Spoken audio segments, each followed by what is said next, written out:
ये किलर इस लड़की को किडनैप करके इसको तेज धार नाइफ से काटने वाला होता है, लेकिन तभी वो देखता है कि लड़की ना तो डरी हुई है और ना ही रो रही है। ये देखकर किलर उससे भी बड़े चाकू से उसे काटने का सोचता है। इतने बड़े चाकू को देख लड़की हंसने लगती है, जिससे किलर उससे गुस्से में पूछता है कि तुम क्यों हंस रही हो। जिस पर लड़की किलर को कहती है कि तुम मुझे नहीं मार सकते क्योंकि मेरा बॉयफ्रेंड मुझे तुमसे बचा लेगा। इस लड़की का नाम दामिनी है, जो स्टेशन पर अपने बॉयफ्रेंड के आने का इंतजार कर रही है। लेकिन उसी टाइम एक किलर वहाँ आकर दामिनी के चेहरे पर स्प्रे मारकर उसे बेहोश कर देता है। लेकिन दामिनी के पूरी तरह से बेहोश होने से पहले वो मुस्कुराती है, क्योंकि उसने अपने ब्लाइंड बॉयफ्रेंड को उसी स्टेशन पर आते देख लिया था। लेकिन किलर जब देखता है कि वो बंदा अंधा है तो वो चुपके से दामिनी को उठाकर वहाँ से ले जाता है, जिससे गौतम को थोड़ा शक होता है और वो दामिनी को आवाज देता है। ऐसे ही थोड़ा इधर उधर ढूंढने पर उसे दामिनी की रिंग मिल जाती है, जिससे उसका शक यकीन में बदल जाता है कि उसकी गर्लफ्रेंड दामिनी किसी मुसीबत में है। अब आगे क्या होता है चलिए जानते हैं दोस्तों। तो कहानी की शुरुआत एक सुनसान जगह से होती है, जहाँ इस कहानी का साइको किलर एक लड़की को बिस्तर पर लिटाकर उसके हाथ पैर बांधकर बिना उससे बात किए उसका सर धड़ से अलग कर देता है। उसके बचे हुए शरीर को ले जाकर एक जगह पर रख देता है। सुबह यह मामला पुलिस तक पहुँचता है। पुलिस एक्शन में आती है और सारी फॉर्मेलिटीज को पूरा कर वहाँ से चली जाती है। इसी शहर में हमारा हीरो गौतम भी रहता है, जो देख नहीं सकता, मगर उसे दामिनी नाम की एक रेडियो जॉकी को सुनना काफी पसंद था और वो अक्सर उसका शो सुनता रहता था। दामिनी को सुनते सुनते गौतम को उससे प्यार हो गया था, लेकिन अभी तक ये सिर्फ वन साइडेड लव था। गौतम को अच्छी तरह से मालूम होता है कि कब किस समय दामिनी कहाँ जाने वाली है और आगे क्या करेगी, इसीलिए वो अपने दोस्त राजनायकम की मदद से उसको फॉलो करता रहता है। इसी दौरान दामिनी को फॉलो करते हुए वो एक शादी में पहुंच जाता है। गौतम गाना गाकर उसे इम्प्रेस करने की कोशिश भी करता है। थोड़ी देर में वो दामिनी को प्रपोज भी कर देता है, लेकिन दामिनी उसके प्रपोजल को शुरुआत में ठुकरा देती है। पर गौतम के काफी रिक्वेस्ट करने के बाद दामिनी उसे कहती है कि अच्छा ठीक है, कल मैं एक जगह पर जाने वाली हूँ, अगर तुम उस जगह का पता करके वहाँ मुझे मिल गए तो मैं तुम्हारे प्रपोजल को एक्सेप्ट कर लूंगी, साथ ही मान लूंगी कि तुम मुझसे सच्चा प्यार करते हो। साथ ही उसे हिंट देते हुए वो गौतम को कल का प्रोग्राम ध्यान से सुनने को बोलती है। अगले दिन गौतम पूरे ध्यान से रेडियो पर दामिनी का प्रोग्राम सुनता रहता है। दूसरी तरफ दामिनी रात के समय गौतम का एक रेलवे स्टेशन पर इंतजार कर रही थी, क्योंकि उसे पूरा भरोसा था कि गौतम जरूर आएगा। मगर काफी देर तक इंतजार करने के बाद भी गौतम नहीं आता और उसके बदले वो साइको किलर वहाँ आ जाता है, जो दामिनी के चेहरे पर स्प्रे करके उसे बेहोश कर देता है। लेकिन बेहोश होने से पहले दामिनी गौतम को वहाँ आते हुए देख लेती है और उसके चेहरे पर एक मुस्कुराहट आ जाती है। गौतम दामिनी के पास आते ही उसके परफ्यूम की खुशबू को सूंघ लेता है। गौतम दामिनी को आवाज लगाते हुए बेंच की तरफ बढ़ता जाता है, मगर दिमाग से शातिर साइको किलर बड़े ही शांति से दामिनी को अपने कंधे पर उठाकर गौतम के सामने से निकल जाता है। ये सीन सुनने में जितना अच्छा लग रहा है, उससे कई गुना ज्यादा ही बोन चिलिंग एक्सपीरियंस देने वाला है। खैर गौतम को लगता है कि यहाँ कुछ तो गड़बड़ है, इसलिए वो पुलिस को कॉल करके यहाँ बुला लेता है और जो हुआ वो बताते हुए कहता है कि दामिनी को उसी साइको किलर ने अगवा कर लिया है। वहीं वो साइको किलर दामिनी को एक जगह लाकर उसके हाथ पैर काटने को तैयार ही था कि तभी उसकी नजर दामिनी के चेहरे पर जाती है, जिस पर किसी प्रकार का कोई डर नहीं था, बल्कि वो उल्टा मुस्कुरा रही थी। किलर उससे पूछता है कि तुम मुस्कुरा क्यों रही हो और तुम्हारे चेहरे पर कोई डर क्यों नहीं है। दामिनी उसे बताती है कि आज से ठीक 7 दिन बाद मेरा जन्मदिन है और मेरे जन्मदिन तक अगर मैं गौतम तक नहीं पहुंच पाई तो वो मुझे कहीं से भी ढूंढ निकालेगा। ये सब सुनकर किलर दामिनी को नहीं मारता और उसके चैलेंज को स्वीकार कर लेता है। थोड़ी देर बाद किलर बाहर जाकर एक प्रोस्टिट्यूट को बुक करता है और बेहोश करके अपने यहाँ ले आता है। दामिनी की जगह उसके हाथ पैर बांधकर उसका भी सर धड़ से अलग कर देता है। इतना सब करने के बाद किलर दामिनी से कहता है कि जब गौतम तुम्हारी खोज करते हुए यहाँ आएगा तब मैं उसका सर काट के तुम्हारे हाथ में और तुम्हारा सर काट के उसके हाथ में रख दूंगा। अगले दिन किलर प्रोस्टिट्यूट की बॉडी को बाहर फेंक देता है। जल्दी ही पुलिस भी वहाँ पहुँच जाती है। पुलिस ऑफिसर मुथु कमिश्नर को बताता है कि दामिनी के पिता ने कंफर्म किया है कि ये बॉडी दामिनी की नहीं है। बॉडी की बात सुनकर गौतम भी वहाँ पहुँच जाता है और स्मेल से वो भी समझ जाता है कि ये दामिनी नहीं है। गौतम फौरन सुशीला नाम की साइकेट्रिस्ट के पास जाता है। जाकर वो उन्हें बताता है कि दामिनी अभी भी जिंदा है। डॉक्टर सुशीला बताती है कि ऐसा होना तो नहीं चाहिए, क्योंकि वो किलर जिस भी लड़की को किडनैप करके ले गया है उसे मार कर ही छोड़ता है। फिर दामिनी के केस में ऐसा क्या अलग हुआ। साइकेट्रिस्ट गौतम को हौसला देते हुए कहती है कि 1.5 साल से पुलिस उसके पीछे पड़ी है, मगर अभी तक उसे नहीं पकड़ पाई। शायद इस बार तुम उसे पकड़ सकते हो। लेकिन फिर भी गौतम पुलिस कमिश्नर के पास जाता है उनसे मदद मांगने के लिए। वहीं पर अकबर नाम का कांस्टेबल उसे कमला नाम की एक एक्स पुलिस ऑफिसर के बारे में बताता है, जो पहले इस केस पर काम कर चुकी थी। कमला का पता निकालकर गौतम फौरन उसके घर पहुंचता है और उसे दामिनी के बारे में सब कुछ बता देता है। लेकिन कमला उसे यहाँ आने के लिए मना कर देती है, साथ ही उसे अनाप शनाप बोलने लगती है। दरअसल एक एक्सीडेंट में कमला ने अपने दोनों हाथ पैर खो खो दिए थे। इसके बाद से वो व्हीलचेयर के हवाले हो गई थी। इससे गुस्सा होकर गौतम उसे एक थप्पड़ मारकर वहाँ से चला आता है। दूसरी तरफ पुलिस वाले भी उस प्रोस्टिट्यूट के इलाके में पहुंचकर एक औरत से पूछताछ करने लगते हैं। औरत कहती है कि कल रात रानी ने मुझे फोन किया था और बता रही थी कि वो अपने कस्टमर के साथ है। उसका कस्टमर उसे अच्छी सी गाड़ी में कहीं ले जा रहा था। वो दिखने में भी काफी अच्छा था। इस तरह की कुछ जानकारी इकट्ठा कर पुलिस को पता चलता है कि किलर एक अमीर आदमी है। उसकी उम्र तकरीबन 28 से 30 साल के आसपास की है। उसकी 1 या 2 लग्जरी कार भी होगी। खैर उसी रात कमला अपनी माँ के साथ गौतम के घर पहुँचती है। इस बार उसने सोच लिया था कि वो गौतम की मदद करेगी और अब वो एक भी लड़की की जान नहीं जाने देगी। कमला कहती है कि सबसे पहले तो हमें इस केस की पूरी जानकारी इकट्ठा करनी होगी, जो कि अभी सीआईडी के पास है। इसलिए हमें वहाँ से सारी जानकारी लानी होगी। दरअसल 1.5 साल पहले वो इस केस पर काम कर चुकी थी। इसी वजह से उसे मालूम था कि सबूत और डिटेल्स कहाँ रखे हैं। कमला की मदद से गौतम सीआईडी के ऑफिस तक पहुँच जाता है। जब गौतम अलमारी खोलने ही वाला होता है तब एक आदमी पीछे से उसे पकड़ लेता है। तभी मुथु अपने घर की चाबी वापस लेने के लिए ऑफिस में आता है। मुथु को थोड़ा शक होता है पर वहाँ कोई नहीं था। मुथु के जाने के बाद हमको पता चलता है कि ऑफिस में दूसरा इंसान अकबर था और उसने ही उसको छुपा दिया था। कांस्टेबल अकबर गौतम की मदद करते हुए सभी डिटेल्ड पेपर्स की जेरोक्स कॉपी उसे दे देता है। खैर डिटेल्स को घर ले जाकर जब कमला उसको स्टडी करती है तो उसे पता चलता है कि अब कुल मिलाकर 14 लड़कियां गायब हुई हैं। उनमें से 4 तो प्रोस्टिट्यूट हैं और बाकी सभी लड़कियां अपनी फील्ड में काफी सक्सेसफुल थी। इसी तरह जो लड़की किडनैप हुई वो दिन दहाड़े रोड से गायब हो गई। गौतम पुलिस की टीम के साथ सभी विक्टिम्स के घर जाकर किडनैपिंग के बारे में पूछता है। सभी का कहना था कि घर लौटते वक्त रास्ते से उनकी बच्ची गायब हो गई थी। ये सारी बातें सुनकर गौतम हर जगह पर जाता है जहाँ इन लड़कियों को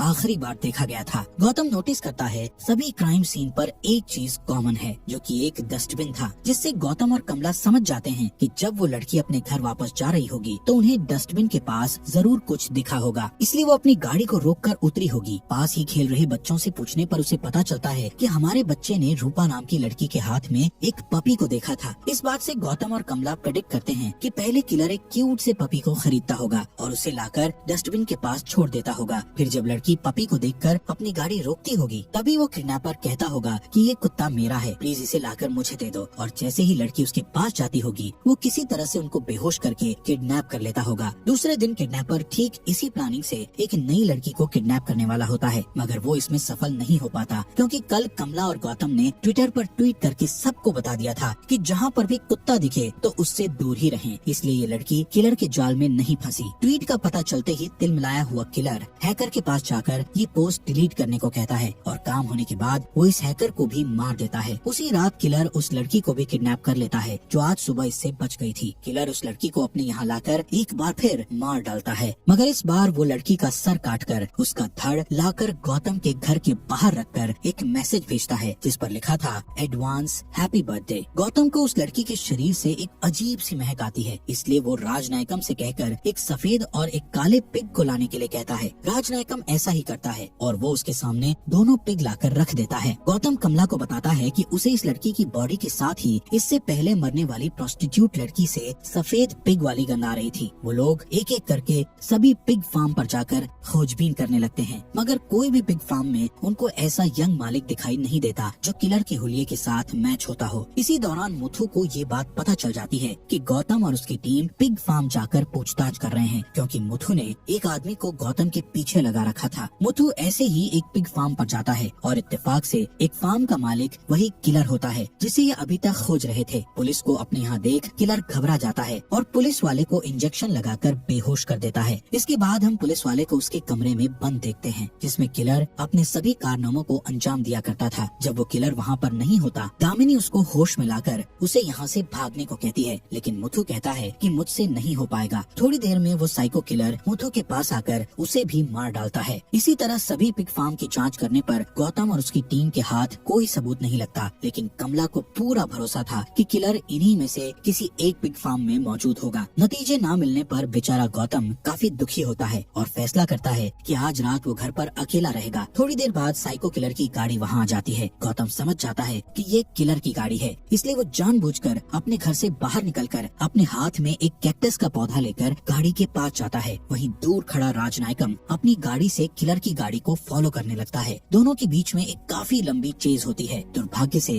राजनायकम किलर के हाथों मारा जाता है। किलर राजनायकम के फोन से गौतम को फोन करके बताता है कि मैं दामिनी को उसके जन्मदिन वाले दिन मार डालूंगा। गौतम गौतम को अगले दिन राजनायकम के बारे में पता चलता है। ये सुनकर वो बहुत दुखी होता है, लेकिन राजनायकम उसकी आंखें था। साथ ही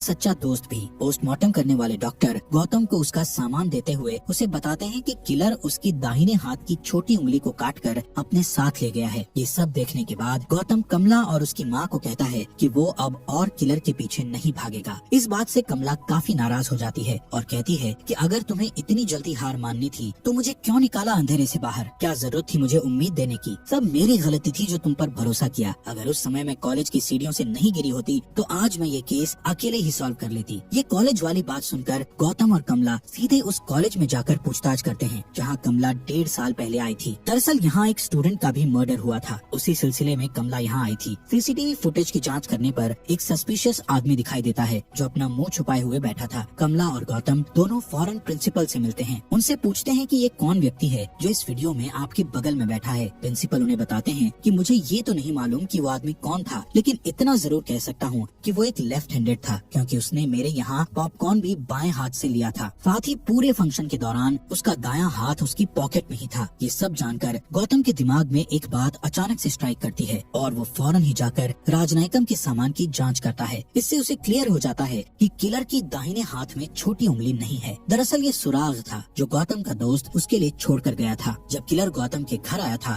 तभी गौतम ने उसकी गाड़ी का माप ले लिया था। इसी की मदद से वो अलग अलग कार बनाने वाली कंपनियों में पूछताछ करता है और आखिरकार उन्हें सफलता मिल जाती है। एक कार कंपनी वाला बताता है कि ठीक आपके बताए अनुसार अंगुलीमाल नाम का एक आदमी है जिसके नाम एक होटल है और एक पिग फार्म भी है। किलर का पता कर कमला और गौतम उसी पिग फार्म पर जाते हैं, मगर वहाँ उन्हें पता चलता है कि अंगुलीमाल अभी बाहर गया है। इसी मौके का फायदा उठाकर गौतम उसके ऑफिस की छानबीन करने लगता है। इसी खोज पड़ताल में गौतम को एक मैप मिलता है जो लाकर वो कमला को दिखाता है। यहाँ से सीन शिफ्ट होता है और हम एक बार फिर दामिनी को देखते हैं इस बंद कोठरी में। दामिनी को एक औरत दिखती है जो कई सालों से यहाँ कैद है। दामिनी के पूछने पर वो बताती है कि मेरा नाम रेचल है। रेचल अंगुलीमाल की टीचर थी। अंगुलीमाल एक अनाथालय में बड़ा हुआ था। बचपन में रेचल ने किलर को सजा दी थी, उसी का बदला अंगुलीमाल आज उससे ले रहा है। दूसरी तरफ कमला मैप पर माचिस की तीलियां लगाकर गौतम के लिए मैप को समझने में आसान बना देती है। गौतम भी उंगलियों के सहारे मैप को याद कर लेता है। गौतम और कमला ठान लेते हैं कि ये दोनों जाकर दामिनी को वहाँ से छुड़ा लेंगे। कमला दिशा बताती है और गौतम ड्राइविंग करता है। अंगुलीमाल दामिनी को एक जगह लाकर एक कुर्सी पर बैठा देता है और उसके सामने उसकी टीचर रेचल भी होती है। असल में अंगुलीमाल के बचपन में जो घटना हुई थी उसको रिक्रिएट करता है। उसकी टीचर रेचल ने उसे बचपन में मास्टरबेट करने के लिए सजा दी थी। उस दिन टीचर रोज उसे 60 बार मारा करती थी। अंगुलीमाल अपने टीचर के सामने गिड़गिड़ाने लगता है कि टीचर मुझे माफ कर दो, मुझसे गलती हो गई। इस ड्रामे के बाद अंगुलीमाल अब दामिनी को मारने की तैयारी कर रहा था कि तभी दामिनी उससे सवाल पूछती है कि जो पुलिस वाले की डेड बॉडी पड़ी थी वो कौन था। इस पर अंगुलीमाल उसे बताता है कि जब मुझे गिरफ्तार करके जुवेनाइल होम ले जाया जा रहा था तब उसने मेरे साथ गलत हरकत की थी, इसलिए मैंने उसे मार डाला। गौतम और कमला भी उस जगह तक पहुंच ही जाते हैं। उनके अंदर जाते ही फैक्ट्री के अंदर लगे अलार्म बजना शुरू कर देते हैं। ये जानकर अंगुलीमाल जब गौतम को मारने ही वाला होता है तभी इलाके में पावर कट होती है। असल में कमला की माँ ने इस इलाके की लाइट को काट दिया था। अंधेरे में अंगुलीमाल गौतम को ढूंढने लगता है। अंगुलीमाल गौतम को बुलाते हुए कहता है कि मैं हार गया और तुम जीत गए, या तो मैं तुम्हें मारूंगा या तुम मुझे मार दो। तभी गौतम सामने आता है और अंगुलीमाल उसके पेट में छुरा मारकर उसे घायल कर देता है। गौतम भी बिजली का झटका देकर अंगुलीमाल को बेहोश कर देता है। बेहोश होते ही गौतम उसके हाथ जंजीरों से बांध देता है। उसके बाद गौतम दामिनी को ढूंढकर उसके हाथ पैर खोल देता है और जब ये दोनों यहाँ से भाग रहे होते हैं तब अंगुलीमाल जोर जोर से चिल्लाता है कि टीचर प्लीज मुझे अकेला छोड़कर मत जाओ, मैं अकेला नहीं रहना चाहता हूँ। ये सब सुन दामिनी चाबी लेकर उसकी तरफ फेंक देती है। जब अंगुलीमाल चाबी लेने के लिए आगे बढ़ता है तो उसकी टीचर रेचल चाबी को उठाकर निगल लेती है। अंगुलीमाल उसके पास जाकर उसका पेट फाड़कर खुद को जंजीरों से आजाद कर लेता है। जब तक वो भागकर बाहर आता तब तक दामिनी, गौतम और कमला वहाँ से जा चुके थे। दूसरे दिन पुलिस दामिनी को प्रेस के सामने बैठा देती है। दामिनी से पूछने पर वो अपना बयान देती है कि मुझे उस व्यक्ति में कोई साइको किलर नहीं दिखा, बल्कि मुझे तो एक छोटा बच्चा दिखा जिसे सब ने अकेला छोड़ दिया था और उसके अकेलेपन का फायदा उठाया गया। अगर मैं ही उसकी माँ या बहन होती तो शायद उसे इतना प्यार मिलता कि वो कभी साइको किलर नहीं बनता। इस तरह से वो अपनी सिंपैथी शो करती है। ये इंटरव्यू अंगुलीमाल भी देख रहा था। वो समझ जाता है कि अब जाकर किसी ने उसे समझा है, किसी ने मुझे प्यार की नजरों से देखा। अपनी गलती और हार मानकर अंगुलीमाल एक पहाड़ से कूदकर अपनी जान दे देता है। इसी के साथ आज की फिल्म का यही अंत होता है। बात करें अगर फिल्म की, तो हमेशा से पैटर्न देखा जाता है कि जबरदस्त फिल्म या कहानी में राइटर या डायरेक्टर जिसे बुरा बताना होता है उसे बुरा ही बताते हैं, लेकिन शायद उसके साथ ये बताना भी बहुत जरूरी है कि आज वो ऐसा है तो क्यों है। हम अंगुलीमाल को ही देखेंगे तो क्या आप कभी उस व्यक्ति, समाज या लोगों को माफ कर पाते जिसने आपके साथ गलत किया है। एक टीचर का काम सिखाना होता है, लेकिन एक गलती की सजा रोज बार बार देना ये गलत है, जैसा कि हमने इस कहानी में देखा। इसी के साथ ये कहानी यहीं पर खत्म हो जाती है। दोस्तों, हमारे फॉक्स एक्सप्लेन